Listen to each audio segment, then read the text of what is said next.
대체불가 중앙용 문법 오늘 이 시간은요. 챕터 8 동명사 편에서 레벨업 시간 되겠습니다. 동명사의 의미상 주어, 부정, 시제, 태를 살펴보도록 하겠습니다. 개념 확인 문제가 없기 때문에 그렇게 오래 걸리지 않을 것 같습니다. 준비되었습니까? 시작하겠습니다. 오늘 내용 시작하기 전에 질문 하나 드리겠습니다. 투부정사, 동명사, 분사의 공통점이 뭘까요? 갑자기 질문이 훅 들어오니까 대답하기 쉽지 않죠. 투부정사, 동명사, 분사는요 모두 준동사입니다. 준동사라는 것은요 동사의 모양을 바꿔서 다른 품사로 바꾼 것이라고 했네요. 먼저 투부정사는요 동사 원형 앞에 to를 붙여서 동사를 명사, 형용사, 부사로 바꾼 것이라고 했고요. 동명사는요 동사 원형 뒤에 ing를 붙여서 동사를 명사로 바꾼 것이라고 했습니다. 분사는 어떨까요? 분사는 동사를 ing 또는 pp 형태로 만들어서 동사를 형용사로 바꾼 것이라고 했습니다. 이렇게 준동사라는 것은 동사의 모양을 바꿔서 다른 품사로 바꾼 것이라고 했습니다. 이런 면에서 보게 되면 준동사라는 것은 동사와는 다른 거죠. 동사는 일반적으로 다라는 말로 해석이 되고요. 동작이나 상태를 나타낸다고 그랬습니다. 그런데요. 동사가 동작이나 상태를 나타낼 때는 이 동작이나 상태의 주체가 필요하죠. 이 주체를 주어라고 한다고 그랬습니다. 그러면 동사는 주어를 필요로 하죠. 그런데 이 준동사는 동사는 아닙니다. 그럼에도 불구하고 준동사에는 이러한 동사들이 포함이 되어 있어요. 이 준동사에 포함된 동사의 주체는 필요한데요. 이 준동사의 주체를 주어라고 부르지 않고 우리가 따로 의미상 주어라고 부른다라고 생각하시면 되겠습니다. 그러면 의미상 주어라는 것은 준동사의 주어구나라고 생각하시면 되겠죠. 그런데 이 준동사마다 의미상 주어를 표시하는 방식이 다릅니다. 먼저 투부정사는요. 바로 앞에 for 또는 of 플러스 목적격의 형태로 표시를 해뒀고요. 동명사라는 것은 곧 보시게 되겠지만 동명사 바로 앞에 소유격 또는 목적격으로 의미상 주어를 표시하게 됩니다. 분사는 다음 챕터에서 하실 텐데요. 필요한 경우 이 분사 바로 앞에 명사를 두어서 의미상 주어를 표시하게 됩니다.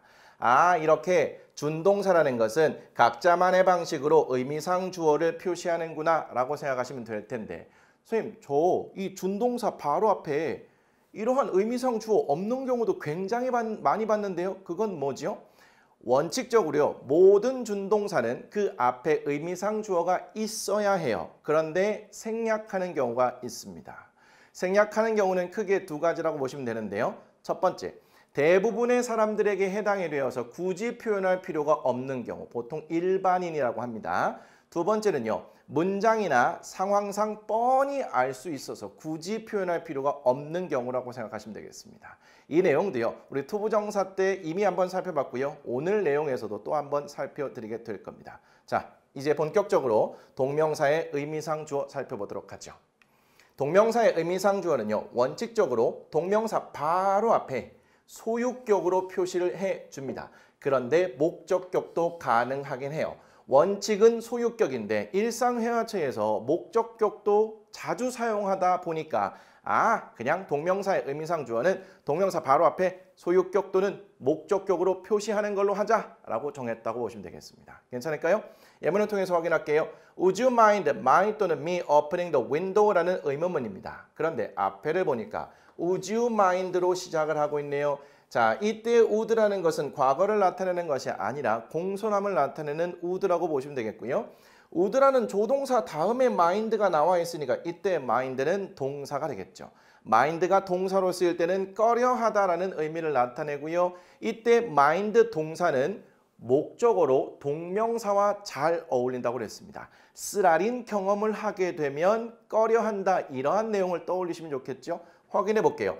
마인드 뒤에 살짝 건너뛰고요. 오픈이라는 동사에 ing가 보입니다. 그러면 이때 오프닝이 동명사로 예상을 해보면 되겠죠.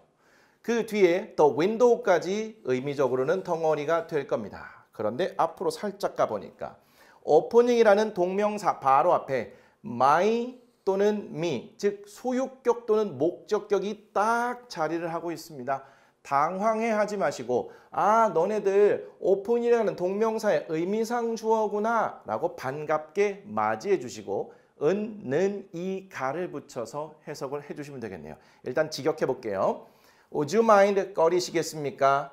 제가 창문 여는 것을. 자연스럽게 해석하면 제가 창문을 열어도 될까요? 라는 일종의 허락 또는 허가를 구하는 의미의 문장이 되겠죠.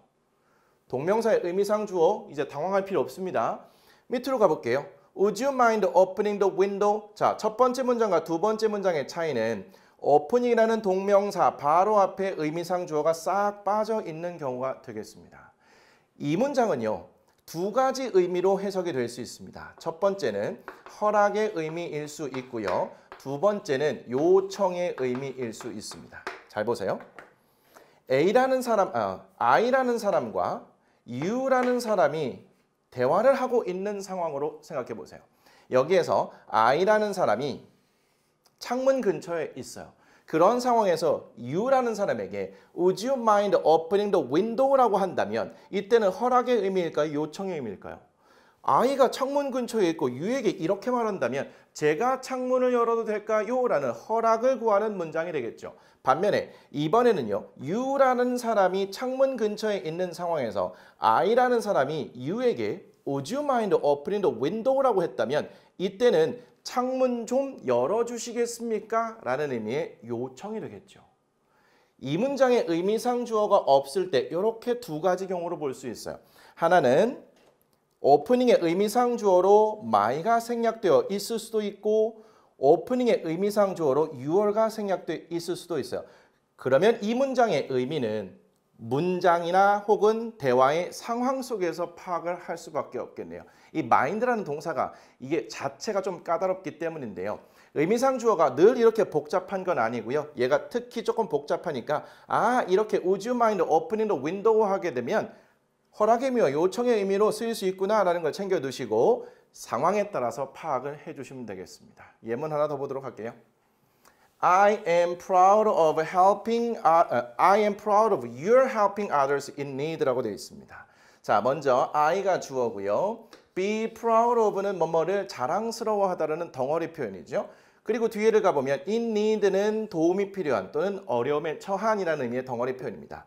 자, am proud를 동사로 보시고요. 그 뒤를 봤더니 of라는 전치사가 있고 전치사의 목적으로 동명사가 나온 것으로 예상이 됩니다. 그리고 나서 동명사 바로 앞에 you라는 소유격이 있습니다.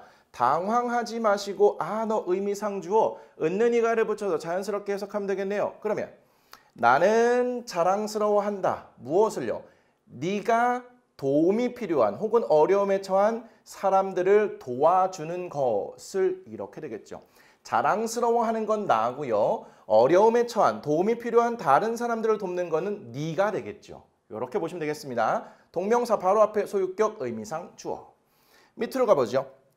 I am proud of helping others in need라고 되어 있는데요. 자, 첫 번째 문장과 차이는 여기에 의미상 주어가 싹 빠져 있다고 보시면 되겠습니다. 이 상황에서는요. 문장의 주어와 같아서 빠져 있는 경우로 보시면 되겠습니다. 그래서 나는 자랑스러워한다. 무엇을요?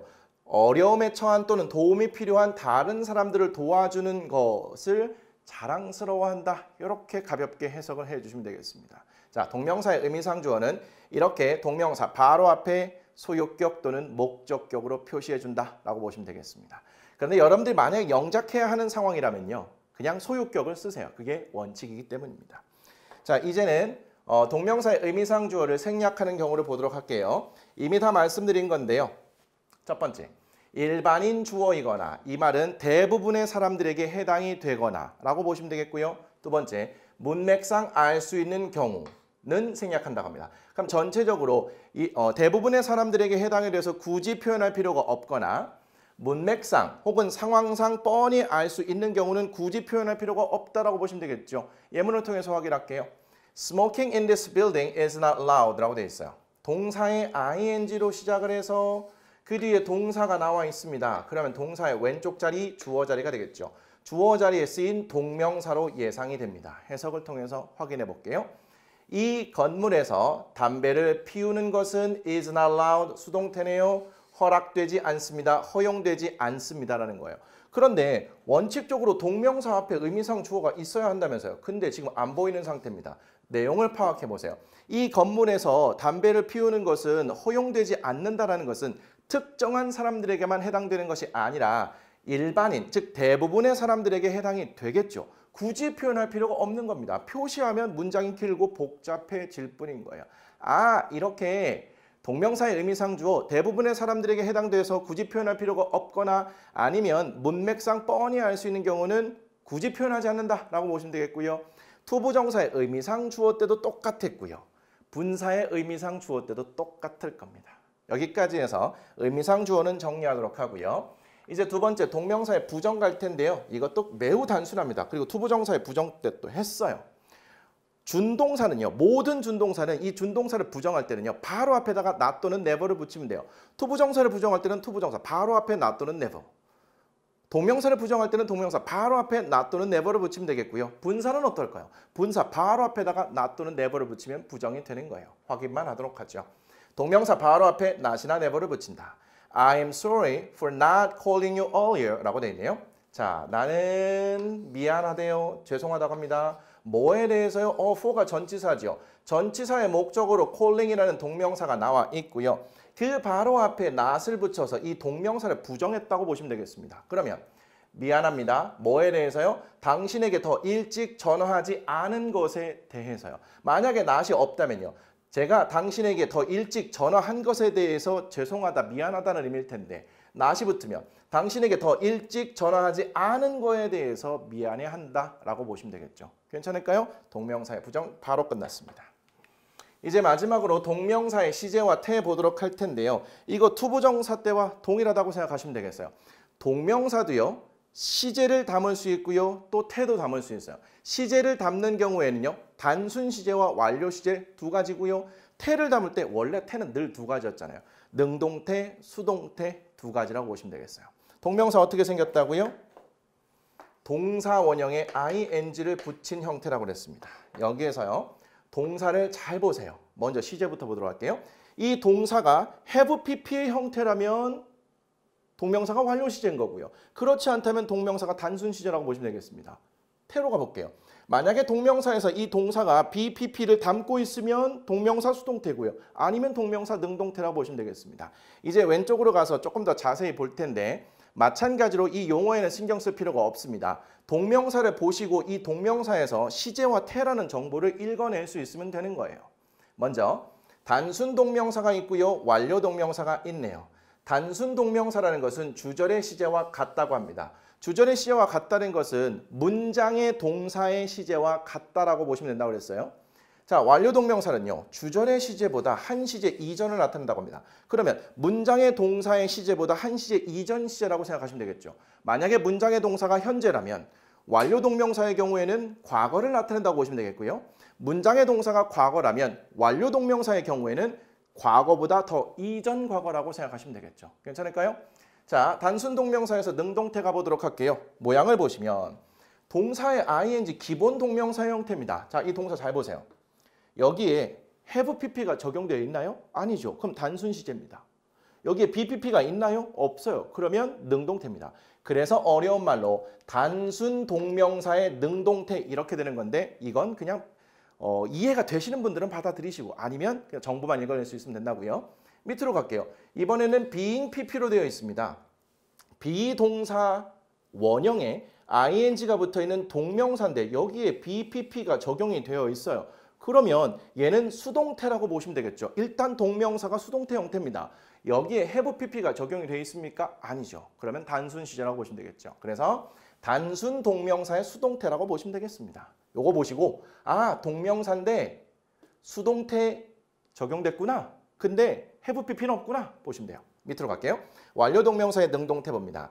보니까 having pp라고 되어 있습니다. have라는 동사의 ing니까 동명사로 예상이 되는데 have pp가 적용이 되었으니까 완료 동명사라고 보시면 되겠죠. bpp 들어가 있습니까? 없어요. 그래서 능동태입니다. 그러면 완료 동명사의 능동태라고 보시면 되겠죠. 괜찮을까요? 자, 수동태로 가볼게요. 이건 뭔가요? having been pp라고 되어 있습니다. 자, have의 ing 형태니까 일단 동명사인데 여기에 pp가 연결됐어? 그럼 have pp가 적용이 된 거니까 완료 동명사구나. 그런데 보니까 그 뒤에 또 PP가 있네. 그러면 수동태의 개념이 적용된 거잖아요. 그래서 이렇게 보시면 될 겁니다. 동명사가 완료형이면서 수동태까지 적용됐구나. 그래서 완료 동명사의 수동태 이렇게 보시면 된다는 거죠. 자, 이제 예문을 통해서 확인하도록 할게요. He is tired of being interrupted every time he tries to speak라고 되어 있습니다. 먼저 be tired of는요. 뭐뭐에 실증나다 또는 지치다라는 의미의 표현이 되겠고요. 뒤에는 every time은요. 얘가 하나의 덩어리가 되어서 뭐뭐 할 때마다라는 의미의 접속사로 기능을 하게 됩니다. 그럼 얘가 접속사라면 그 뒤에는 기본적으로 주어와 동사가 나올 텐데요. 이 동사에 보니까 try to 동사 원형이 적용이 되어 있습니다. 뭐뭐 하려고 노력하다라는 의미가 되겠네요. 자, 그러면 앞으로 갈게요. 그는 지쳐 있습니다. of라는 전치사 다음에 비동사의 ing 형태, 동명사가 전치사의 목적으로 들어갔구나. 그런데 이 동명사 뒤에 pp가 있어요. 그럼 얘가 덩어리가 되어서 동명사 수동태가 되겠죠. have pp는 없으니까 단순 동명사의 수동태가 되겠습니다. 괜찮을까요? 그는 지쳐 있습니다. 뭐에 지쳐 있다는 거죠? 방해받는 것에 지쳐 있대요. 뭐 할 때마다? 그가 말하려고 할 때마다 방해받는 것에 지쳐 있는 상태입니다. 누군가가 말하려고 하는데 주변에 자꾸 끼어들어요. 방해받는 느낌 들어요. 이러한 상황에 지쳐 있다라고 보시면 되겠죠. 두 번째요. She regretted not having studied harder for the exam이라고 되어 있습니다. 자, she가 주어고요. regret, 후회하다라는 동사의 과거형이 나와 있죠. 그리고 나서 regret 다음에는 동명사, 투부정사가 다 목적으로 나올 수 있긴 한데 뒤를 봤더니 have라는 동사의 ing 동명사가 나온 것으로 보이네요. 그런데 그 뒤에 pp라는 studied가 있습니다. 동명사가 완료 형태구나. 그런데 bpp는 없죠. 그러면 완료 동명사의 능동태라고 보시면 되겠고요. 이 동명사 바로 앞에 not이 붙어서 부정형이 되었다라고 보시면 되겠습니다. 얘가 완료형이기 때문에 앞에 있는 동사보다 더 이전 과거라고 보시면 되겠죠. 자, 문장의 동사가 과거니까 이 아이는 더 이전 과거라고 보시면 되겠네요. 자, 그럼 전체적으로 해석해 볼게요. 그녀는 후회했습니다. 무엇을요? 시험 공부를 더 열심히 하지 않았던 것을 후회했습니다. 이렇게 되겠죠. 후회했던 것은 과거고요. 더 열심히 공부하지 않았던 것은 더 이전 과거다. 의미 파악 이렇게 해주시면 되겠습니다. 세 번째 예문입니다. He left the party without having said goodbye to anyone 이라고 되어 있네요. 자, 그는 떠났습니다. 파티를 떠났어요. 그리고요. 이 without은 전치사입니다. 명사가 연결이 될 때는요. 무엇 없이라는 의미를 나타내고요. 만약에 동명사가 연결되면 무엇 하지 않고라는 의미를 나타내요. 뒤를 보니까 without이라는 전치사 뒤에 have라는 동사의 ing가 나왔네요. 그러면 동명사구나. 근데 그 뒤에 pp라는 said가 있습니다. said가 pp 형태잖아요.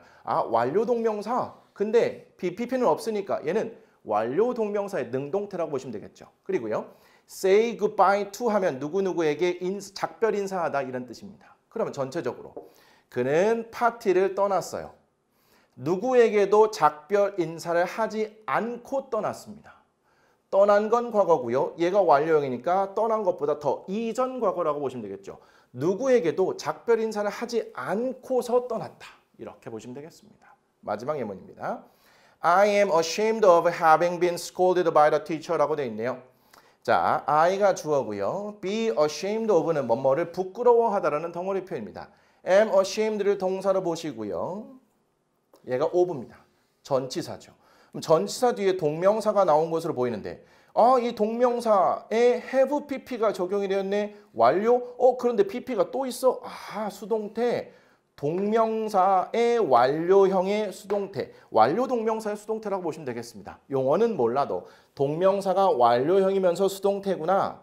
게다가 얘가 현재형이니까 얘가 완료형이면 얘는 과거를 의미하겠네. 이런 정보를 읽어낼 수 있으면 된다고요. 전반적으로 보도록 할게요.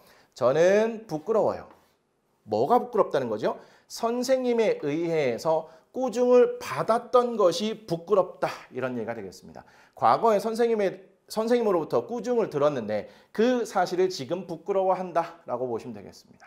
이렇게 전반적으로 동명사의 시제와 태까지도 정리가 되었습니다. 관련된 문제는 없습니다. 따라서 여기 이 교재 내용을 통해서 복습을 잘 해주시고요. 궁금한 사항이 있는 분들은 질문을 남겨주시면 도와드리도록 하겠습니다. 다음 시간 예고하도록 할게요.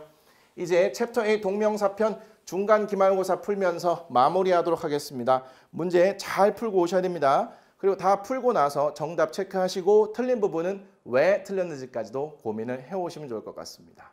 준비 잘 해서 오겠습니다. 다음 시간에 뵙겠습니다.